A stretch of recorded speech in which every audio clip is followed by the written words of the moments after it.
Hello students, welcome to equilibrium science hub.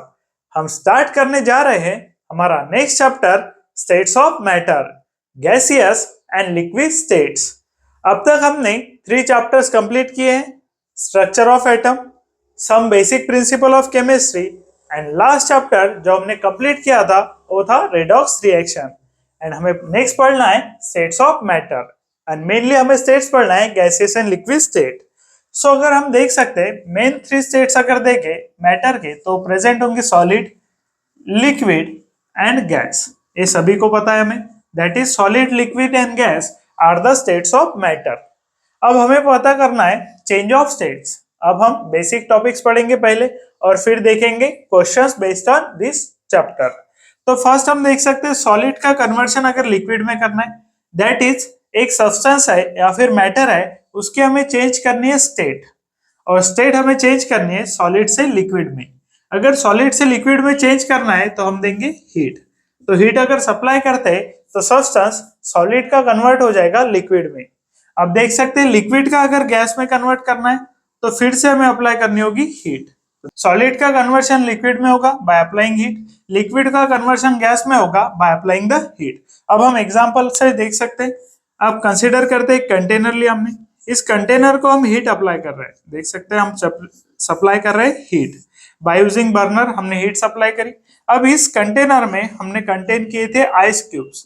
अगर हम contain कर रहे हैं इस कंटेनर में आइस क्यूब्स, तो जब ये हीट सप्लाई होगी फर्स्ट आइस क्यूब का कन्वर्शन होगा वाटर में। देख सकते हैं इनमें अगर आइस क्यूब है तो फर्स्ट आइस क्यूब का कन्वर्शन होगा वाटर में एंड वाटर का लेटर कन्वर्शन होगा गैस में, that is vapours. Water vapours create होंगी और water vapours is a form of gaseous state. अब वाटर वेपर्स अगर देखें तो ये गैसियस स्टेट में है, वाटर अगर देखें तो लिक्विड स्टेट में है एंड आइस अगर देखें तो ice is in solid state. So solid को अगर हीट अप्लाई करते हैं तो लिक्विड में जाएगा, लिक्विड को हीट सप्लाई करते हैं तो जाएगा गैसियस स्टेट में। हम रोज पानी गर्म करते होंगे, बात करने के लिए हम पानी गर्म करते हैं, तो पानी को अगर गर्म करना है हमें तो हमें उसे हीटर देना पड़ता है। देख सकते हैं हम हीटर का यूज करके वाटर को करते हैं हीट एंड हीटर का यूज करके वाटर को अगर हीट करेंगे तो आपको देख सकते हैं अगर एक कंटेनर में आप हीटर ले रहे हैं, इस कंटेनर में आपने हीटर ले लिया, कॉइल टाइप होता है, और हीटर से अगर आप कर रहे हैं हीटिंग ऑफ वाटर, वाटर को अगर हीट कर रहे हैं यूजिंग हीटर, तो देख सकते हैं वाटर की वेपर्स आपको दिखेंगी ऊपर आते हुए और एक कन्वर्शन हो गया liquid to gas by using heater and heater is use for applying the heat. यहाँ पर हीटर अगर देखें तो इलेक्ट्रिकल एनर्जी लेता है एंड इलेक्ट्रिकल एनर्जी का कन्वर्शन करता है हीट एनर्जी में। एंड देख सकते हैं सॉलिड से लिक्विड बनेगा, लिक्विड से बनेगा gas by applying the heat. जब भी हीट सप्लाई करेंगे solid to liquid, liquid to जाएगा गैस। अब हम करते हैं कूल डाउन। अब गैसेस का अगर कूलिंग डाउन करेंगे तो हो जाएगा कन्वर्शन लिक्विड में, गैसेस को अगर कूल करेंगे तो लिक्विड में हो जाएगा। देख सकते हैं सेम हीटर से अगर वाटर वेपर्स ऊपर आ रही है तो हीट जो होती है वो यहाँ तक वाटर के सरफेस तक प्रेजेंट होती है, और ये हीट अगर आप देखें तो ये जो कंटेनर का जो क्लोज कंटेनर करते हैं, जिससे हम कंटेनर को क्लोज करते हैं, वहां पर हीट नहीं होती है। तो यहाँ पर जब वो वाटर मॉलिक्यूल्स पहुंच जाते हैं तो वाटर मॉलिक्यूल्स जो गैसियस फॉर्म में होंगे फिर से कन्वर्ट हो जाते हैं वाटर फॉर्म में, और ड्रॉपलेट्स आपको दिखेंगी on this container, close container को क्लोज करने के लिए जो यूज किया गया है उस पर। तो देख सकते हैं यहाँ पर आपको दिखेंगे वाटर ड्रॉपलेट्स, बिकॉज यहाँ पर प्रेजेंट ही हीट, बट जब ऊपर गए तब का वहां का सरफेस कूल था, इसीलिए जो वेपर्स थे वो फिर से वाटर में कन्वर्ट हो गए। अब जब भी गैस को कूल करेंगे लिक्विड में कन्वर्ट होगा, लिक्विड को जब भी कूल करेंगे वो कन्वर्ट होगा that is in solid state. Liquid को कन्वर्ट करेंगे हम सॉलिड में बाय कूलिंग।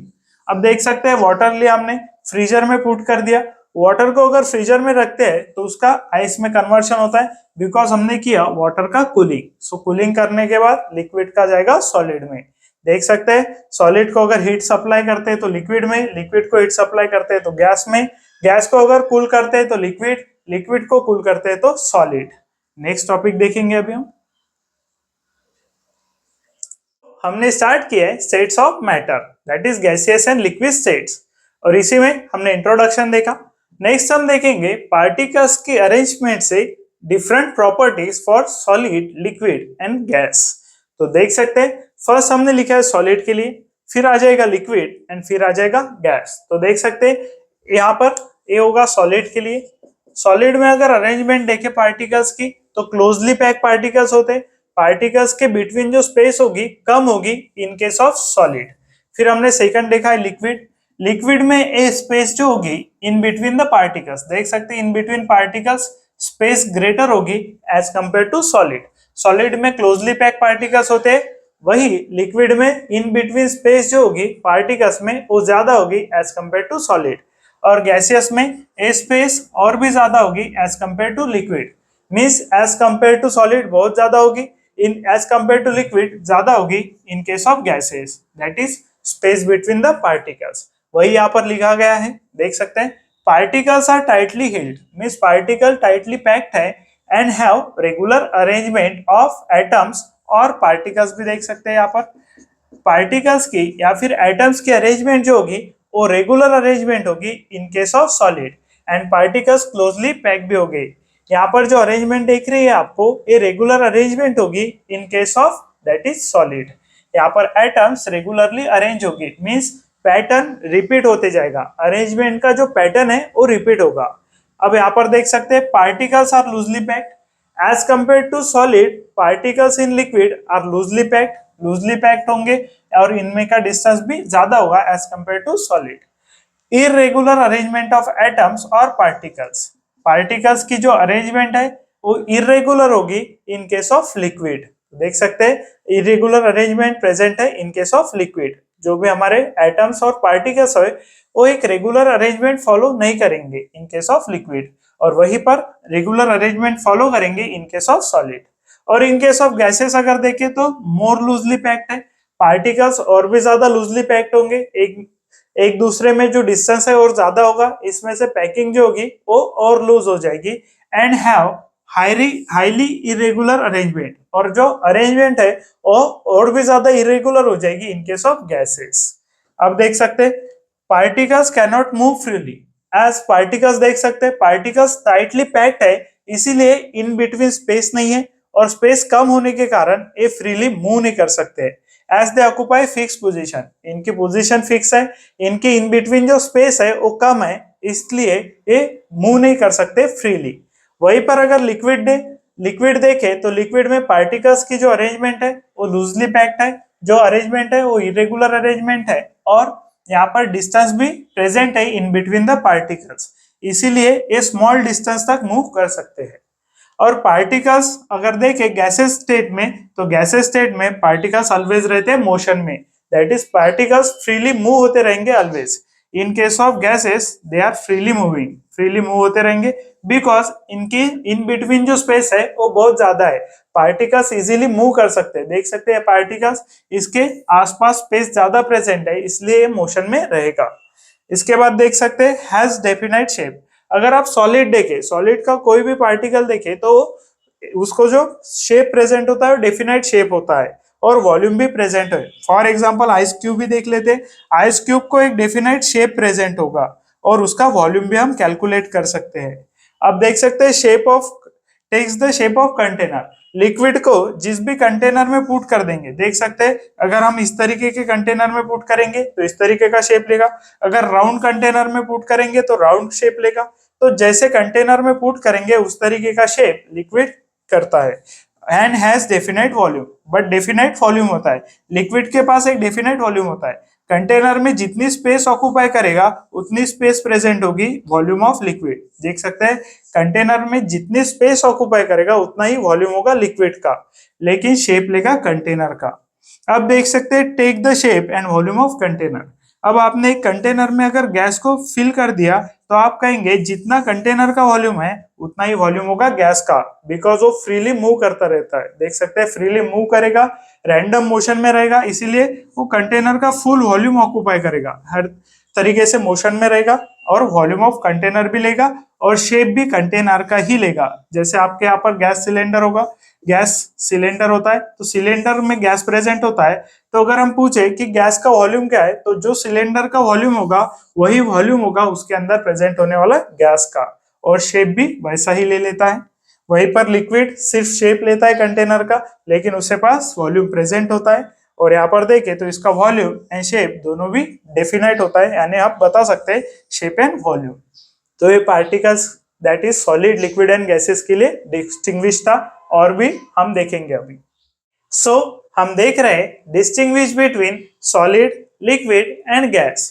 फर्स्ट कुछ पॉइंट्स हमने पढ़ लिए एंड नेक्स्ट देख सकते हैं। Volume change is small, volume change small होगा with small change in temperature. अगर स्मॉल चेंज हो रहा है टेम्परेचर में तो वॉल्यूम चेंज जो होगा वो भी होगा small in case of solid. Liquid में अगर स्मॉल चेंज इन टेम्परेचर है, अब सॉलिड, लिक्विड एंड गैस में हम लेंगे स्मॉल चेंज इन टेम्परेचर और उसका इफेक्ट देखेंगे वॉल्यूम पर। तो अगर स्मॉल चेंज इन टेम्परेचर है तो स्मॉल चेंज इन वॉल्यूम है in case of solid. Moderate effect on volume change means एकदम ज्यादा भी चेंज नहीं होगा या एकदम कम भी चेंज नहीं होगा, मॉडरेट इफेक्ट होगा वॉल्यूम चेंज पर इन केस ऑफ लिक्विड।